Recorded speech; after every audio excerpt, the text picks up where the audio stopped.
Good afternoon. I'm here with my guest, poet Ben Berman. Hi, Ben. Welcome to our show. Thank you, Doug. It's a pleasure to be here. Now, Ben has a new book out, Figuring in the Figure. Okay, and I'll read a brief introduction to Ben.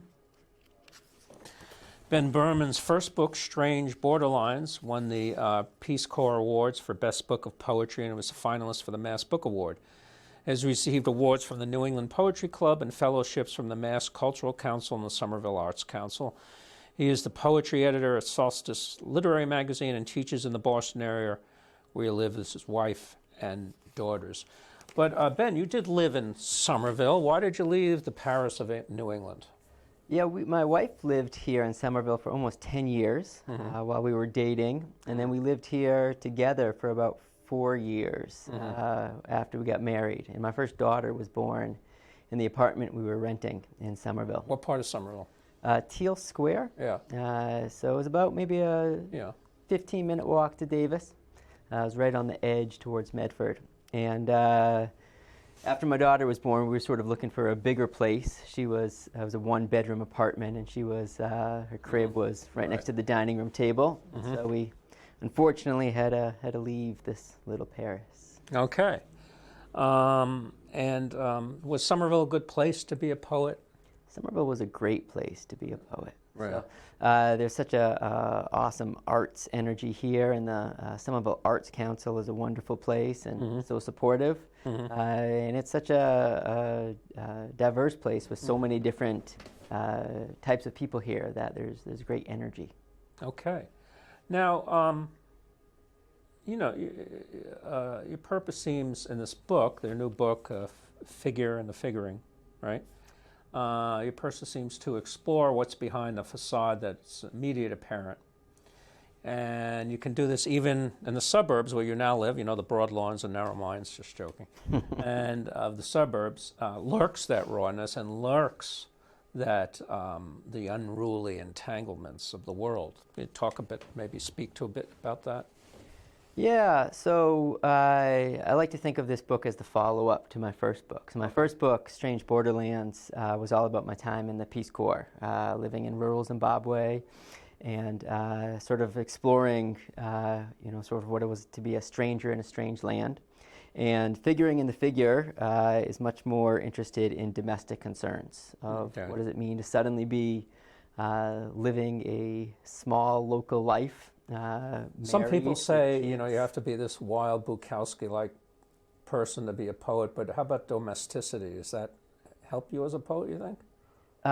Well, in some ways it helps in terms of giving me some routines and rituals that help me keep writing.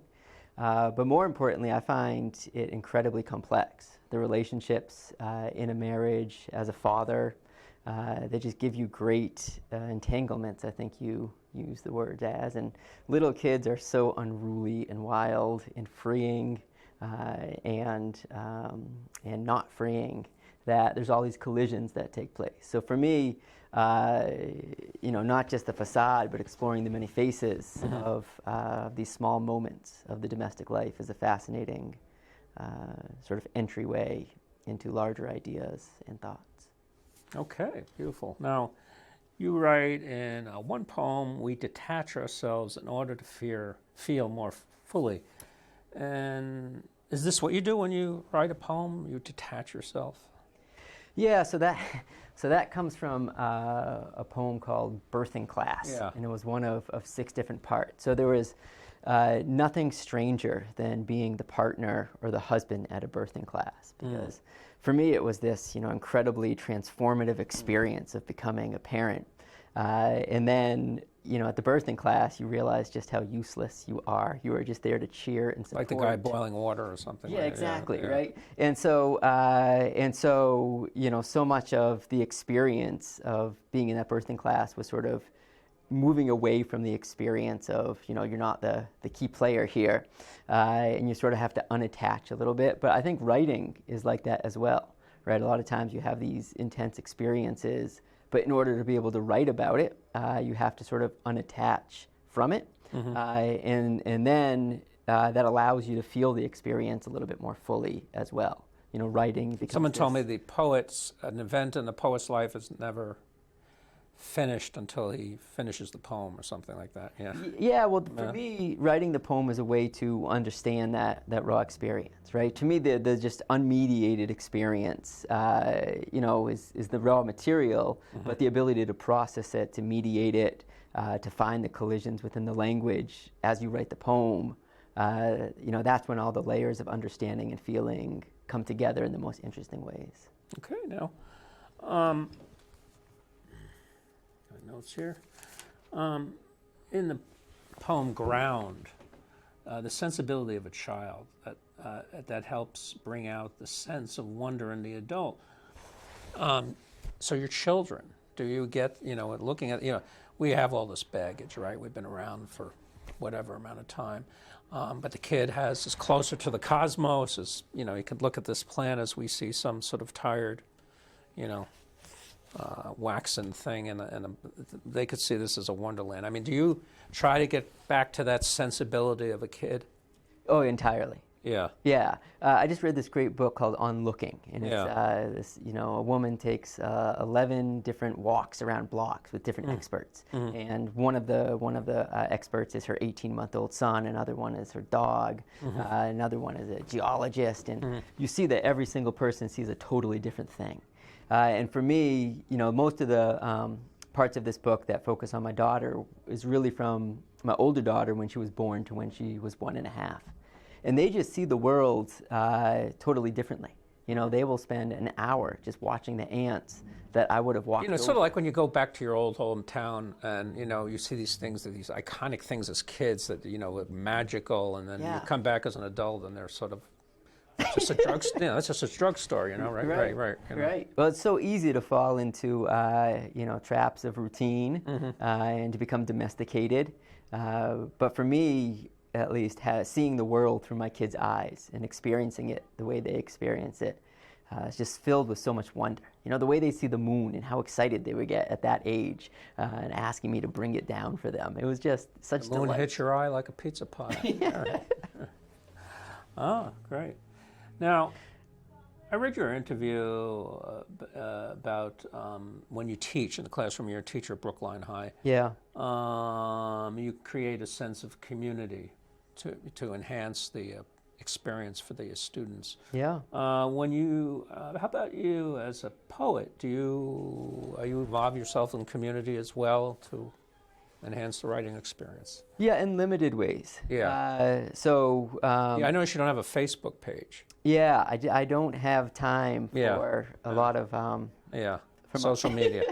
Yeah, I mean I'm a little weary of technology and social media in general. I find it doesn't bring out the best in me. So I don't do Facebook or Twitter or any other type of social media. And I didn't do an MFA, so I don't have a natural. What do you have? I have a bachelor's degree. Oh, okay. All right.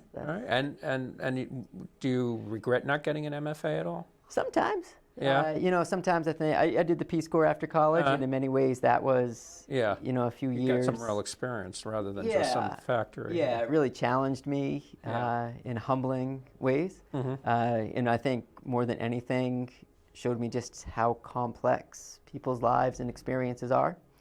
So I think that to me was this very formative experience. And where'd you study as an undergraduate? I went to UPenn. Okay, and did you study with anyone who was a mentor to you? Or? Yeah, I had a wonderful mentor in Greg Janinkian, who ran the creative writing program there, and a great experience with David Slavitt as well, who... I didn't have a good experience with David Slavitt. No? No, he's not the most easiest person to get along with, but that's another story. Go ahead.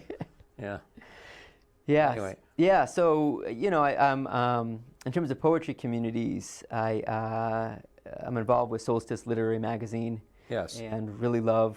Tell me about that. How did that start? That's an online magazine. Yeah. The website is.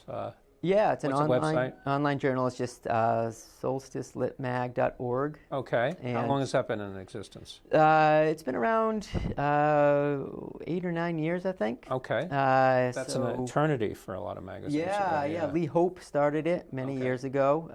Originally connected with the Pine Manor. Is it you don't want to, there's no print anthology or anything that comes out? So we've done 2 print anthologies, Okay. sort of selection of a couple years worth. So we just came out with our second one recently. Oh, great. Yeah, so it's a wonderful journal with great people involved, and yeah, that's sort of the extent of my. Who's on the staff there? So Richard Hoffman is the nonfiction editor. Lee Hope is the fiction editor and editor-in-chief. Zavini Orlowski does poetry and translation. Reggie Gibson brings in a lot of audio and video. And Kathy Aguero and Danielle Legros-George and January O'Neill have all been a part of it in the past as well. Okay. And you're open to submissions? Yes. Oh, great. So people out there can email them. Submit. Now, if I was to ask you why you write poems, what would you say? Why? Why do this? There's not much money in it. You're not going to get fame and recognition for the most part. I'm still holding out for that. We'll see. We'll see. All right. Maybe, maybe you can, but but for the most part, it's sort of a labor of love, right? Yeah. No, for most of us. It's totally, for me, it's a centering practice. Mm-hmm. So I think it's such a part of my routine and ritual. I almost don't even stop to ask why I do it anymore. It almost feels like, exercise for me, that I most realize how much I need it when I don't get a chance to do it for a few days. But, I think anytime I start feeling myself getting very agitated quickly or totally unreasonable, if I step back and realize I haven't written for a few days, I can sort of figure out why those things are happening. So writing for me is a way of, I think, connecting with my life, with everything that's going on, as a chance to slow down. But mostly it's just entirely enjoyable to play with language and to unlock whatever meanings are there once you start looking real closely at words and how they bounce off one another and the meanings within the words. How about when you have a writer's block, or do you ever have a writer's block? I don't experience much writer's block, partly because I tend to work on a lot of different things at the same time. So if I'm stuck on a particular poem or story or essay, I'll jump to working on something else. That's funny because, I have a column in the Somerville Times. I'm always doing interviews and articles and things like that, and that just spurs you on. I mean, what's good about that is, I think, when you're writing an article, you have a deadline and you have to come up with something. So that sort of gets the circuits going, right? Yeah. Now, I know in my case, I always carry around, I'm like a Western gunslinger, my little book, and so like if I see something interesting, I'll write it down and then come back to it. How do you work? I've got my own little Mao book in here that I jot down notes. I don't know if it's worth taking out, but I get up super early in the mornings. Yeah, you told me 3 a.m. Yeah, usually about 3, and then I sort of have my early routine of coffee and check a couple websites, and then that's right, and then just start free writing for a while until I figure out where it's directing me and what my concerns are. And I like writing in cafes. I have Block 11 here where I go in the back and next to a little fireplace, and I go there every day to do some writing and get my head together. You're a father and kids, and you can't do that, right? Yeah. I mean, part of it is once my kids are up, I can't really write. Right. Some of that's just a practical thing. Yeah. Some of it too is even when you were single, you never sort of got into that. No. Yeah. No. Yeah, I mean, I really like just getting totally lost in my imagination. Even now, once the sun starts rising, I can feel my concentration starting to diffuse a little bit. So, but they say 3 a.m. is the dark night of the soul. I mean, Yeah. So. Yeah, I mean, I'm interested in liminality. I'm interested in Borderlands and collisions, and writing at that time of day, I think moves me in the kind of mood that I need to be in order to write. Okay, that's interesting. Nocturnal creature there. How about teaching? Does that help or hinder you in your work? You teach at Brookline High. Yeah, both. Okay, well, maybe. Yeah. So, in some ways, it's helpful in that it gives me a great ritual and keeps me very disciplined and regular. I know by 6 a.m. I've got to wake up my kids and get lunches going and leave the house by 7. So it's a very exacting job in that way. And so I think it really forces me to write. If I want to write, like, I got to make time for it. And I see it as a luxury and appreciate it. And, you know, I'm lucky enough to teach very creative classes with really inspiring kids. So there's a lot of creative energy at school. And a lot of times that fuels me, and I'm always learning from the students. And in some ways, you know, you're just juggling so many balls at the same time. And you only have so much creative energy that you can give out. So I'm always amazed come summertime when I'm not teaching, just how much more deeply I can think about it. It's amazing, yeah, because I know when I teach creative writing, you know, a kid will get up and read a poem, and I'll constantly be looking at things to say about it and all that, and so it really helps with your analytical skills, and you know, and that can't help but translate into your own work. Yeah, I mean, it forces you to be very meta, because you're always trying to give them frameworks and think about process and think about different things that they might do. And it also, you know, I love seeing what kids are into reading, so it's always opening me up to new writers and things that I would never read on my own. So it's neat. Yeah, great. All right, so you have about 13 minutes to read some poems, and so whatever you want to read from your book, Figure in the Figuring. Figuring in the Figure. In the Figure. Yeah. It came from a Frost essay. He figures a poem makes, in which he talks a lot about figures of thought and speech. And this is divided into 3 different sections, each with a different quote from that Frost essay. Okay. All right, so I'll start with one called Grit Theory. So grit's a big word in the education world. Grit? Grit, yeah. Angela Duckworth, I think she was recently in Boston, heard of it. Actually, talking about the importance of being resilient and having grit, which is great. True grit? You know? Yeah. So I think it's important. So this poem comes from about 3 days after I got back from the Peace Corps. I ran the Maine Marathon. Wow. And, you know, was running with my brother for the most part. He pulled up with a calf injury around mile 18.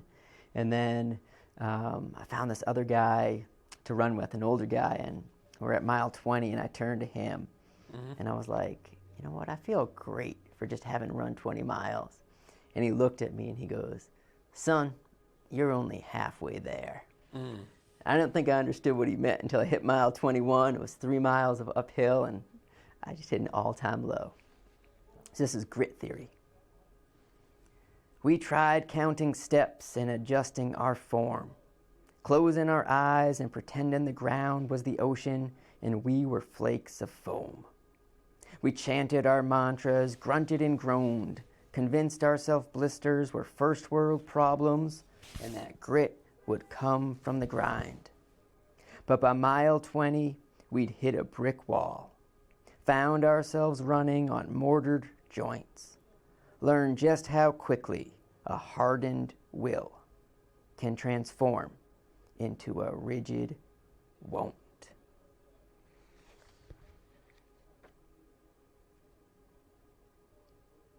So I'll read a couple poems too about my daughter.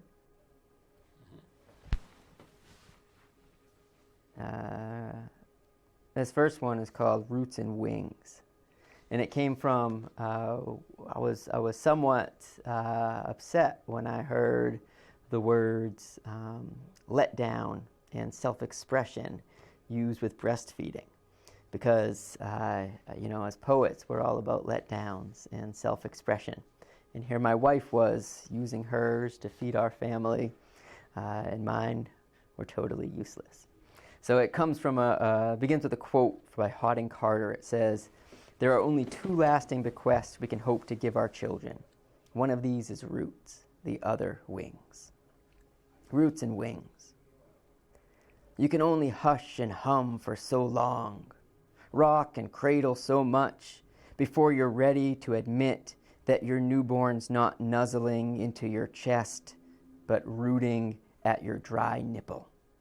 Before you reluctantly pass her to your wife and take over the laundry, wondering what it would be like to express your letdowns, to just let them flow freely from your body instead of all the repressed whimpers you make when your daughter falls asleep and you stand on those wind-up, chattering teeth and have to flail about like an upturned tree in the wind, your roots flapping so hard they look like wings.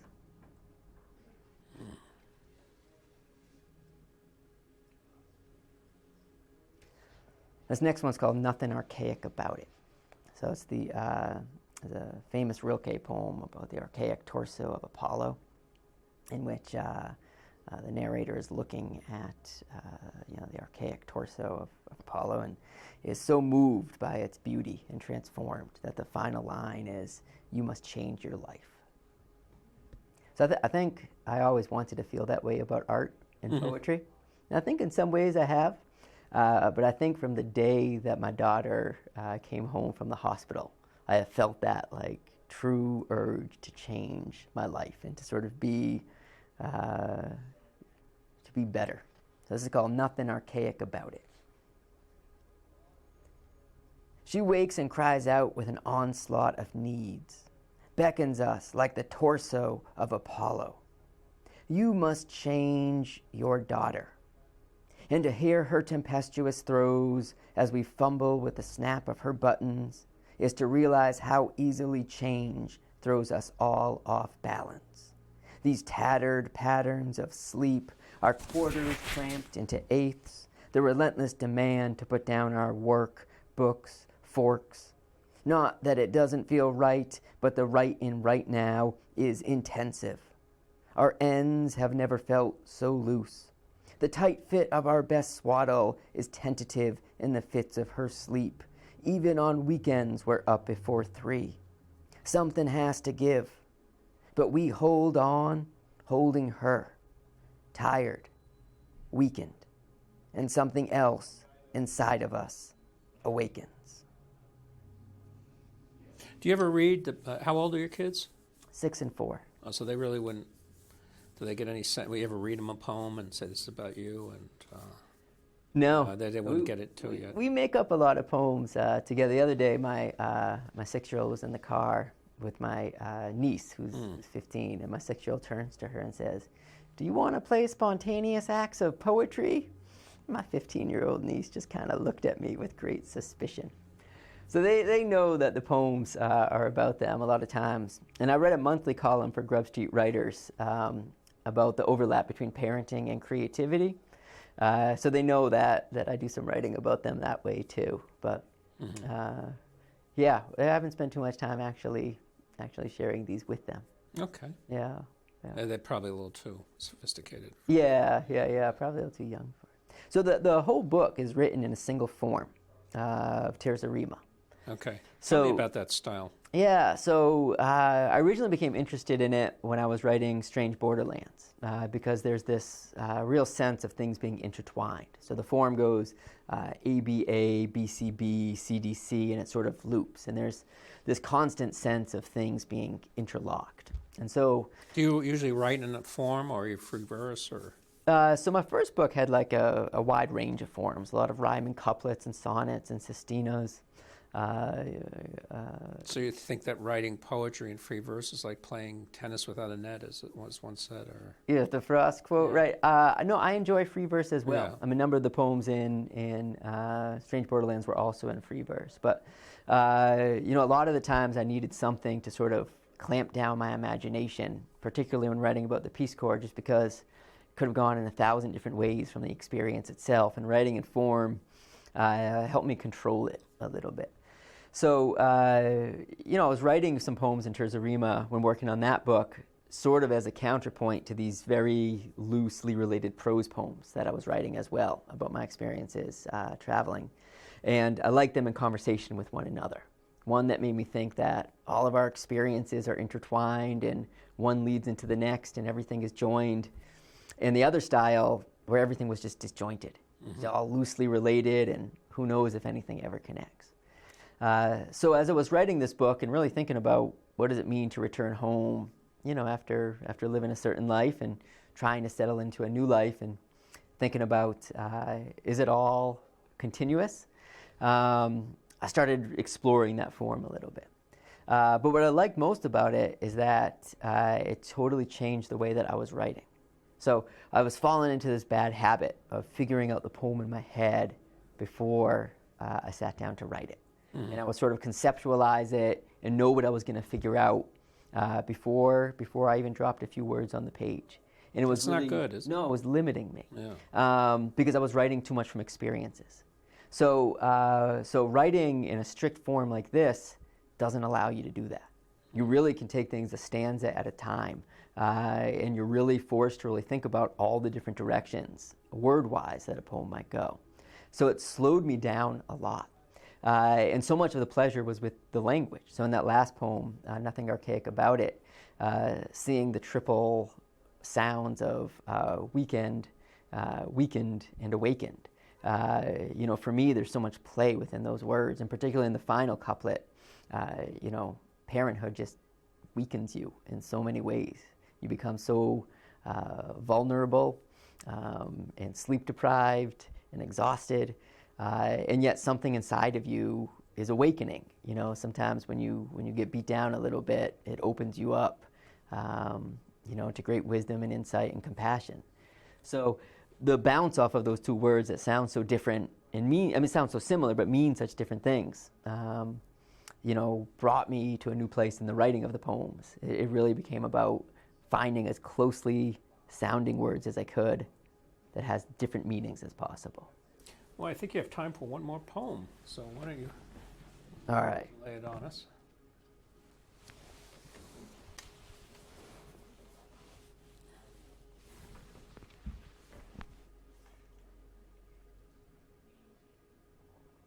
So I think I'm going to read a poem called Droppings. Dropping? Droppings, Mm-hmm. which is about the unfortunate mouse evidence in our house. Oh yeah, I've had problems about my time. My best strategy is just to deny that it is what it is. Droppings. It might be the crumbled ash from a match, I tell myself, or toasted seed from a loaf of multigrain bread. But my stomach seems to already know that there is life behind the walls, something about the pinched ends. No different, say, than the slightest lift in my wife's voice, that imperfect pitch that tells me she's upset, long before she tells me she's upset.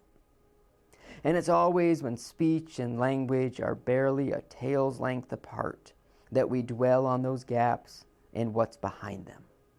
Each tiny trail leading to something just out of our grasp.